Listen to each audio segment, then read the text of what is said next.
मनोज जरांगेंसोबत शिष्टमंडळ चर्चा करेल असं दीपक केसरकरांनी म्हटलंय। मनोज जरांगेंच्या सर्व मागण्या मान्य झाल्याचं दीपक केसरकर म्हणाले। मनोज जरांगेंनी आनंदानं आंदोलनाचा शेवट करावा असं आवाहन देखील मंत्री दीपक केसरकरांनी केलेलं आहे।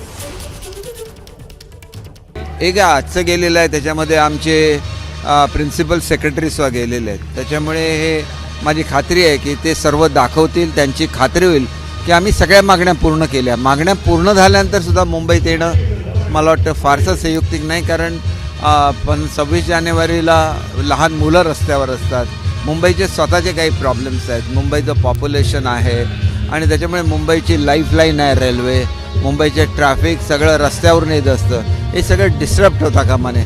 शेवटी हा एक पवित्र दिवस आहे 26 जानेवारीचा, तर त्यांच्या मागण्या सगळ्या पूर्ण झालेल्या असल्यामुळे आनंदाने या जे आज आंदोलन चालू आहे त्याचासुद्धा शेवट गोड व्हावा।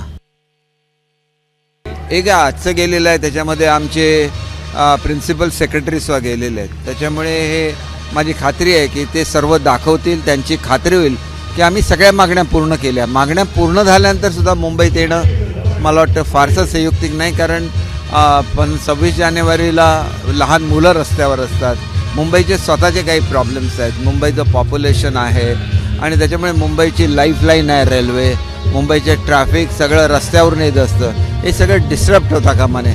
शेवटी हा एक पवित्र दिवस आहे 26 जानेवारीचा, तर त्यांच्या मागण्या सगळ्या पूर्ण झालेल्या असल्यामुळे आनंदाने या जे आज आंदोलन चालू आहे त्याचासुद्धा शेवट गोड व्हावा। एबीपी माझा, उघडा डोळे बघा नीट।